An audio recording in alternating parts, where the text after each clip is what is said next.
नमस्कार साथियों, आज हम एक नया टॉपिक पढ़ने जा रहे हैं कंपाउंड इंटरेस्ट, जिसे चक्रवृद्धि ब्याज कहते हैं। चक्रवृद्धि ब्याज को ही कंपाउंड इंटरेस्ट कहते हैं। जैसे इससे पहले साधारण ब्याज पढ़े होंगे, तो साधारण ब्याज में होता क्या था कि प्रत्येक वर्ष, जैसे 2 साल कहेगा या 3 साल कहेगा या 4 साल कहेगा, तो प्रत्येक वर्ष मूलधन पर ब्याज लगता था। लेकिन चक्रवृद्धि ब्याज में होता है क्या कि पहले वर्ष तो मूलधन पे लगता है, दूसरे वर्ष मूलधन पे भी लगता है, और पहले वर्ष से जो प्राप्त हुआ है ब्याज, उस ब्याज पे भी ब्याज लगता है। तो इसका सबसे पहले एक फार्मूला होता है, अमाउंट चक्रवृद्धि मिश्र धन, ऐसे चक्रवृद्धि मिश्र धन कह सकते हैं। चक्रवृद्धि मिश्र धन, इसे ए से डिनोट करेंगे। अमाउंट बराबर सूत्र फार्मूला होता है P into 1 plus R/100 power T। मिश्रधन बराबर हो गया चक्रवृद्धि मिश्रण धन बराबर फॉर्मूला होता है। लेकिन यहाँ से अगर हम ब्याज निकालेंगे, चक्रवृद्धि ब्याज निकालेंगे, CI बराबर अगर निकालेंगे, तो इसी अमाउंट में से प्रिंसिपल को घटा देंगे, यानी कि मूलधन को घटा देंगे, तो हमको ब्याज प्राप्त हो जाएगा। सबसे पहले तो इस फार्मूला के सहारे से बनाएंगे, उसके बाद बिना फार्मूला से भी बनाएंगे, एलिगेशन मेथड से। तो आइए, जैसे मान लीजिए कि 1000 की कोई राशि है, या 5000 कर दीजिए, 5000 मूलधन है, दर है R है 10%, समय है T दे दिया है, हमको 2 वर्ष के लिए निकालना है। तो सबसे पहले तो फार्मूला से जाएंगे, तो A बराबर निकालेंगे पहले। P इंटू P मूलधन है तो 5000 दिया हुआ है, 5000 गुना 1 प्लस R/100। R रेट दिया हुआ है हमको 10%, तो 10/100। T दे दिया है पावर में, तो T का वैल्यू दे दिया यहाँ 2 वर्ष, पावर 2। यहाँ से इसे हम हल करेंगे, 5000 गुना 1 0 से 1 0 काट दीजिए, 10 बचा, 10 एकम 10 प्लस 1, 10 1 11, 11/10। पावर 2 है तो इसी को 2 बार लिख देंगे। 2 0 से 2 0 कैंसिल कर दीजिए, बच गया 50 गुना 11 कीजिएगा तो 121 होगा। ये दोनों को गुना कीजिएगा तो 0, 5 एकम 5, 5 दूना 10 के 0, बाकी 1, 5 1 6। ये 6050 रुपया हमको अमाउंट के रूप में मिला। अमाउंट बराबर मिला 6050 रुपया। लेकिन हमको निकालना है CI।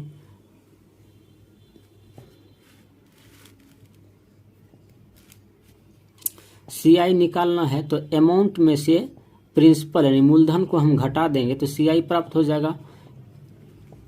6050 में से प्रिंसिपल को घटा देंगे, प्रिंसिपल कितना है 5000। 5000 अगर घटा देंगे तो बच जाएगा उधर 1050। ये 1050 रुपया हमको CI के रूप में प्राप्त हुआ। एग्जाम में इस मेथड से नहीं करना है, क्योंकि इसमें आपको टाइम ज़्यादा लग जाएगा।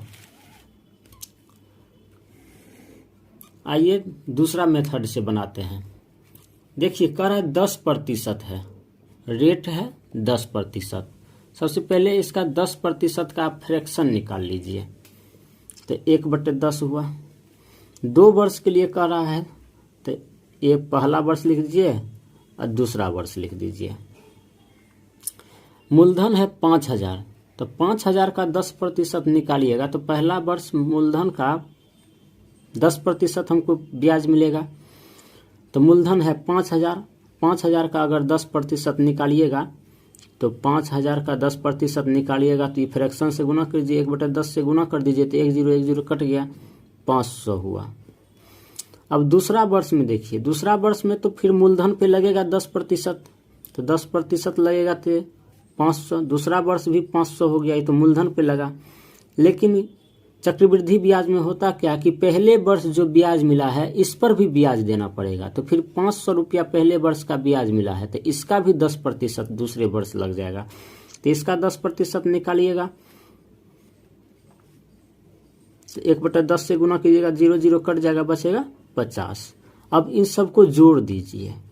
तो जोड़ने के बाद क्या, 500 500 1000 1000 और प्लस 50, तो यानी कि 1050 रुपया ये हमको मिश्र धन चक्रवृद्धि ब्याज के रूप में प्राप्त हुआ। आइए दूसरे सवाल की ओर बढ़ते हैं। मान लीजिए प्रिंसिपल दिया हुआ है 18,000, रेट हमको दिया हुआ है 16 सही 2/3%, और टाइम हमको दिया है 2 वर्ष। तब कहता है CI निकालने के लिए, कंपाउंड इंटरेस्ट निकालने के लिए, और अमाउंट भी निकालने के लिए।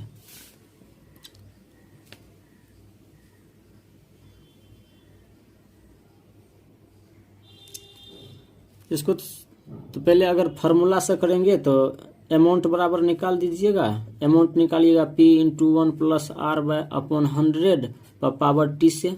इसमें मान बैठा दीजिएगा तो P का वैल्यू 18,000, R बैठा दीजिएगा 16 से 2/3%, और T दे दिया है हमको 2 वर्ष। यहाँ से निकल जाएगा। लेकिन चलिए इसका फ्रैक्शन निकाल लीजिए आप। 16 सही 2/3% का फ्रैक्शन निकालिएगा तो 16 × 48 2 50/300, तो 50/300 होगा तो 1/6, 1/6 हो गया, 1/6 हो गया।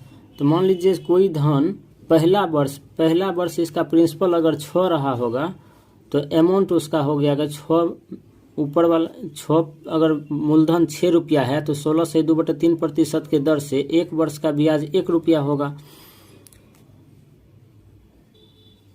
पहला वर्ष प्रिंसिपल अगर 6 है तो पहला वर्ष अमाउंट क्या हो जाएगा, 6 से 7 हो जाएगा। फिर दूसरा वर्ष 6 रहा होगा तो 6 से 7 हो जाएगा। फिर ये इन दोनों को गुना कर दीजिए, 6 6 के 36, 7 7 49। हमको CI कह रहा है निकालने के लिए, तो ये दोनों में से घटा दीजिए। 49 में से 36 को घटाइएगा तो आ जाएगा 13 यूनिट निकल गया हमको CI। और प्रिंसिपल कितना है, 6 6 के 36 यूनिट हमको प्रिंसिपल दिया हुआ है, 36 यूनिट। लेकिन इस 36 यूनिट का वैल्यू हमको दिया हुआ संख्या में 18,000, तो 36,000 यूनिट बराबर 18,000 कर दीजिएगा। तो यहाँ से 1 यूनिट का अगर वैल्यू निकालिएगा निकल जाएगा 500 रुपया।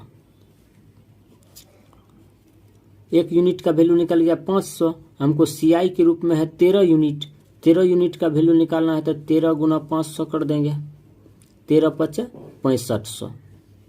अगर हमको मिश्रधन निकालना है, चक्रवृद्धि मिश्रधन अमाउंट बराबर, तो अमाउंट है 49 यूनिट, तो 49 यूनिट का वैल्यू हमको निकालेंगे तो 1 यूनिट का वैल्यू है 500, तो 49 यूनिट का वैल्यू निकालेंगे तो 5 से गुना कर देंगे, 500 से 2 0 9 5 45 के 5 बाकी 4 5 के 20 4 24। तो अमाउंट निकल का आया हमको 24,500 और CI निकल का आया 6500। इसको अगर इस तरह से भी कर सकते हैं, जैसे मान लीजिए 18,000 है तो 18,000 को कहता है 2 वर्ष के लिए निकालने के लिए। पहला वर्ष मान लीजिए और दूसरा वर्ष। पहला वर्ष 18,000 का हमको 16 से 2/3% निकालेंगे, तो यानी 1/6 निकालेंगे, 1/6 करेंगे 3,000 हो जाएगा। फिर दूसरा वर्ष भी यहाँ 3,000 हो जाएगा, 1/6 निकालेंगे दूसरा वर्ष भी। फिर दूसरा वर्ष में क्या कहता है, मूलधन पे तो 1/6 ले लिए, 16 सही 2/3% तो मूलधन पे ले लिए हैं, 3,000 हुआ। लेकिन पहले वर्ष का ब्याज भी है यहाँ 3,000, तो इसका भी 1/6 लेना पड़ेगा। 16 सही 2/3% नहीं 1/6 लेना पड़ेगा। इसका 1/6 लीजिएगा तो हो जाएगा 500। अब सबको जोड़ दीजिए, 3,000 3,000 6,000 500 6500, तो ये टोटल को जोड़ देंगे तो CI हो जाएगा। CI निकल गया 6500। अगर अमाउंट निकालेंगे यहाँ से तो अमाउंट निकालेंगे तो प्रिंसिपल प्लस CI कर देंगे तो अमाउंट प्राप्त हो जाएगा। प्रिंसिपल है 18,000, 18,000 में 6,050 अगर 500 जोड़ देंगे, 6,500 जोड़ देंगे, 0 0 5 8 6 14 का 4 बाकी 1 2 1 1 2 24,500। आइए अगले सवाल की ओर। कहता है हमको प्रिंसिपल कहता है इसमें निकालने के लिए। अगर रेट दे दिया है 10%, टाइम दे दिया है 3 वर्ष, और इसमें क्या क्या CI दे दिया है 6620 रुपया, तो प्रिंसिपल कह रहा है निकालने के लिए। तो प्रिंसिपल कह रहा है निकालने के लिए तो सब इसको करेंगे क्या कि सबसे पहले इसका फ्रैक्शन निकाल लेंगे। तो 10% का फ्रैक्शन 1/10 हुआ। यहाँ हम मानेंगे 3 वर्ष दिया हुआ है, तो अगर मूलधन हम मानेंगे तो नीचे 1/10 है ना, तो 10 का क्यू कर दीजिए आप। 10 का क्यू कीजिएगा तो 1000 हुआ। 1000 हम मान लेंगे कि मूलधन है 1000 यूनिट। इस पे पहले वर्ष, दूसरे वर्ष और तीसरे वर्ष का चक्रवृद्धि ब्याज निकालना है। तो पहले वर्ष निकालेंगे तो 1000 का 1/10 निकालेंगे तो हो जाएगा 100। दूसरे वर्ष भी 1000 का 1/10 निकालेंगे तो 100। लेकिन दूसरे वर्ष तो ये ब्याज पर भी ब्याज नहीं लगेगा 10%, तो इस पे भी 1/10 निकालेंगे तो ये हो जाएगा 10। तीसरा वर्ष है, तीसरा वर्ष तो मूलधन पे पहले निकालेंगे 1/10, तो 100 हो गया। फिर क्या करेंगे तो उससे पहले देखिए कितने ब्याज है, 1 2 3 बार ब्याज मिला है। तो ये 100 पे भी निकालेंगे 10%, तो 10। इस 100 पर भी निकालेंगे 10%, तो 10। इस 10 पे भी निकालेंगे 10%, तो 1। अब देखिए यहां से चक्रवृद्धि ब्याज कितना हो गया, तो 100, इस सब को जोड़ दीजिए, 300, 10 10 20 10 30 1 31, 331 यूनिट। 331 यूनिट हमको चक्रवृद्धि ब्याज निकल गया, लेकिन संख्या में दिया हुआ है 6620 रुपया है। तो 361 यूनिट का वैल्यू हमको दिया हुआ है 6620 रुपया। तो 1 यूनिट का वैल्यू यहाँ से निकाल दीजिए। 1 यूनिट का वैल्यू निकालिएगा तो 20 बार में कट जाएगा, 20 निकल के आएगा। 1 यूनिट का वैल्यू 20, लेकिन यहाँ हमको प्रिंसिपल कितना यूनिट है 1000 यूनिट। तो 1000 यूनिट का अगर वैल्यू निकालेंगे तो 1000 गुना 20 कर देंगे, क्योंकि 1 यूनिट का वैल्यू है 20 रुपया। तो 1000 यूनिट का वैल्यू कितना हो जाएगा 1000 गुना 20, तो ये निकल के आएगा 20,000 रुपया। चलिए अगले सवाल की ओर। कहता है इसमें मूलधन दे दिया हमको। मूलधन अगर दे दिया, मान लीजिए 10,240 रुपया मूलधन है। इसमें दर दे दिया है, रेट दे दिया हमको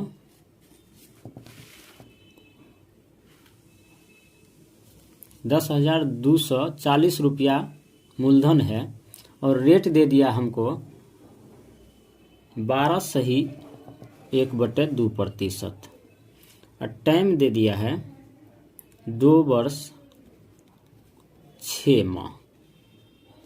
तब हमको कहता है चक्रवृद्धि ब्याज ज्ञात करें, CI भी ज्ञात करने के लिए कहेगा। तो सबसे पहले क्या करेंगे, इसका फ्रैक्शन निकालेंगे। तो 12 दूना 24 1 25, 25/100 200, तो 25 8 200, 1/8 हो जाएगा। तो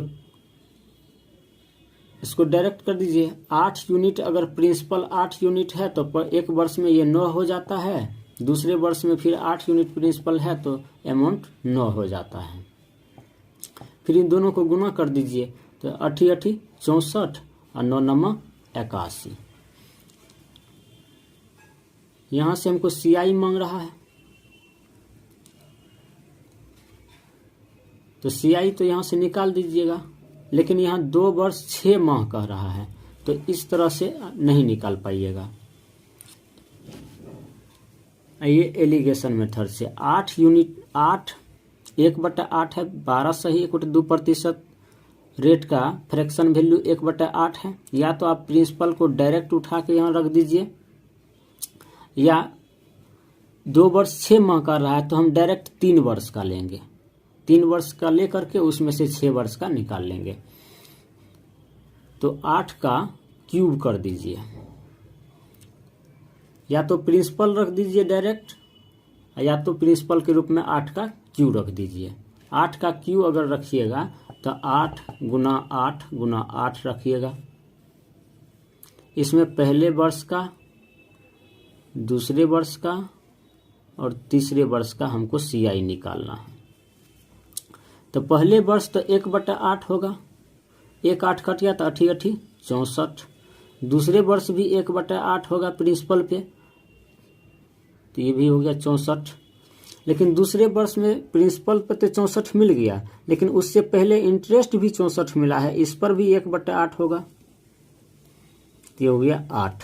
अब तीसरे वर्ष का अगर निकालिएगा तो प्रिंसिपल पे तो 1/8 लगेगा, तो 64 हो जाएगा। प्रिंसिपल से पहले इस 64 पे लगेगा, इस पे भी लगेगा और इस पे भी लगेगा। तो इस 64 पे लगाइएगा तो 1/8 तो हो जाएगा 8।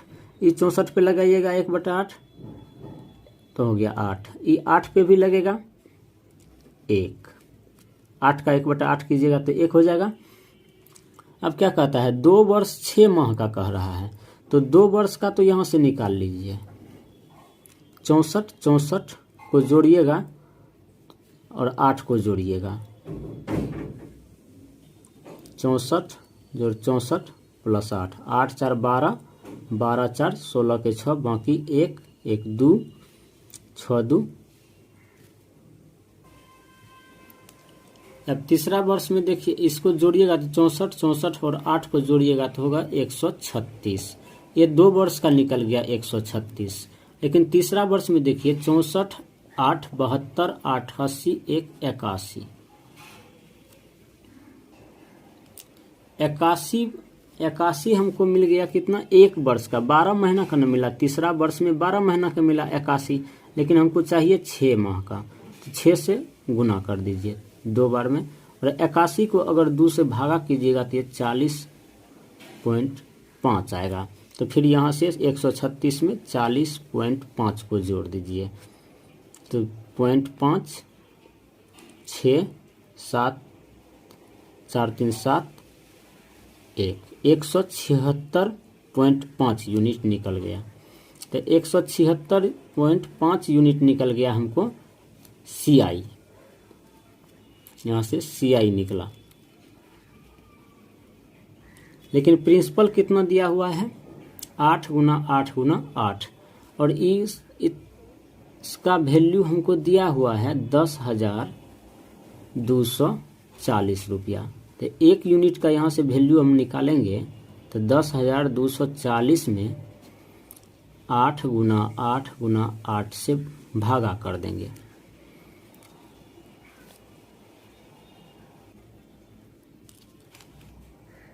अगर 8 से इसको काटिएगा तो ये कट जाएगा 1280 बार में। फिर 8 से काटिएगा तो 8 है कम 8, 8 6 के 48 160। इस 8 से काटिएगा तो 8 दूना 16 हो गया 20 यूनिट। 1 यूनिट का वैल्यू निकला हमको 20 रुपया। हमको निकालना कितना था, 176 यूनिट का, 0.5 यूनिट का।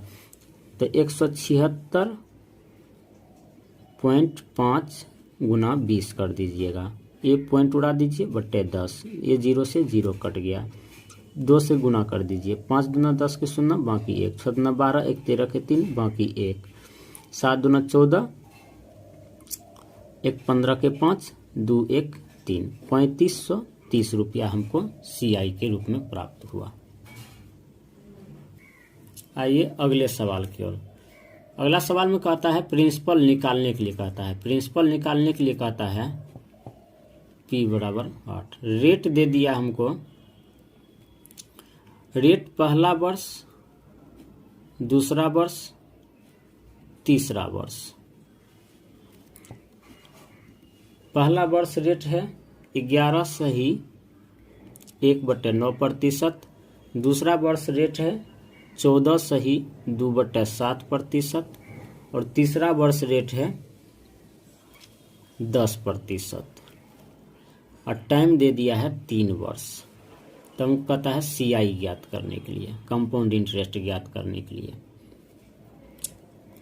और प्रिंसिपल दे दिया है 126 रुपया। तो यहां से क्या कीजिए, पहले 11 से ही 1/9% का फ्रैक्शन वैल्यू निकाल लीजिए।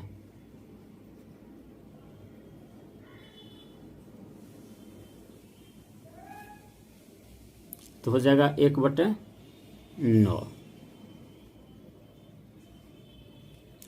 14 से ही 2/7% का फ्रैक्शन वैल्यू निकालिएगा तो हो जाएगा 1/7, और 10% का फ्रैक्शन वैल्यू 1/10। यहाँ से डायरेक्ट हम प्रिंसिपल को ही उठा के रख देते हैं। पहला वर्ष, दूसरा वर्ष, तीसरा वर्ष का हम ब्याज निकालेंगे। पहला वर्ष कहता है 11 से ही 1/9% है, तो इसका फ्रैक्शन वैल्यू यानी प्रिंसिपल का 11 से ही 1/9% निकालेंगे तो इसके फ्रैक्शन वैल्यू से गुना कर देंगे। 1/9 से गुना करेंगे तो फिर पहला वर्ष हमको ब्याज कितना प्राप्त होगा। अगर 126 में गुना करेंगे 1/9 से तो 9 एकम 9, 9 चौके 36, निकल गया 14। दूसरा वर्ष कहता है कि 14 से ही 2/3% निकालना है, तो प्रिंसिपल का निकालना है। प्रिंसिपल का 14 से ही 2/7% निकालेंगे तो 126 में 1/7 से गुना कर देंगे।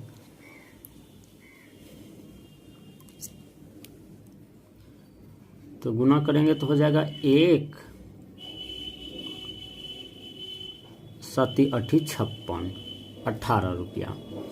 लेकिन क्या कहता है, दूसरा वर्ष तो प्रिंसिपल पर हम 1/7 ले लिए, दूसरा वर्ष से पहले ये 14 रुपया ब्याज भी तो मिला है, इस पे भी हमको 14 से ही 2/7% निकालना है, यानी 1/7 लेना है। तो 14 का अगर 1/7 लीजिएगा तो हो जाएगा 2 रुपया। आइए तीसरे वर्ष, तीसरा वर्ष में कहता है कि 10% लेना है, तो 126 का हम 10% निकालेंगे तो 1/10 से गुना कर देंगे तो 12.6 हो गया, 12.6 रुपया।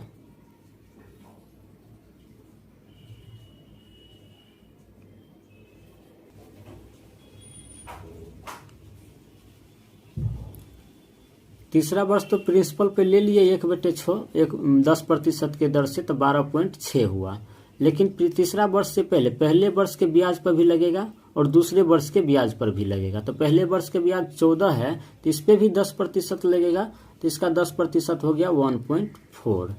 फिर दूसरे वर्ष का ब्याज देखिए कितना है, 18 2 20, तो 20 अगर 20 का 10% निकाल दीजिए, या ये 18 का 10% निकालिएगा तो 1/1.8 होगा, और 2 का 10% निकालिएगा तो 0.2 हो गया। अब इन सब को जोड़ दीजिए, जोड़ने के बाद आएगा 14, 18, 2 को जोड़िएगा तो आएगा 34, प्लस इसको जोड़िएगा तो आएगा 16। 34 और 16 का जोड़ेंगे निकल गया 50 रुपया। ये हमको CI निकल गया। अगर इसी सवाल में हमको पूछ देगा कि CI माइनस SI ज्ञात करने के लिए, तो CI तो निकल गया 50 यूनिट, इसमें से घटा देंगे SI, तो SI कितना है 14, 18, 12.6। अगर CI और SI का अंतर पूछ देगा इसी सवाल में, तो पहले वर्ष का जो CI होगा वही हमको SI भी हो जाएगा, और जो इधर बचेगा ये CI और SI का अंतर हो जाएगा। तो 2 जो 1.4 प्लस 1.8 प्लस 0.2, तो अगर इस सबको जोड़िएगा CI निकला था 50 रुपया, और CI माइनस SI अगर हम निकालेंगे तो इस सबको जोड़ने पड़ेगा। पहले वर्ष का जो CI होगा वही SI होगा, तो पूरे में से इसको छांट देंगे, इसको घटा देंगे। 14 प्लस 18 प्लस 12.6 को घटा देंगे तो बचेगा 2 प्लस 1.4 प्लस 1.8 प्लस 0.2, इन सबको जोड़िएगा तो आएगा 5.40।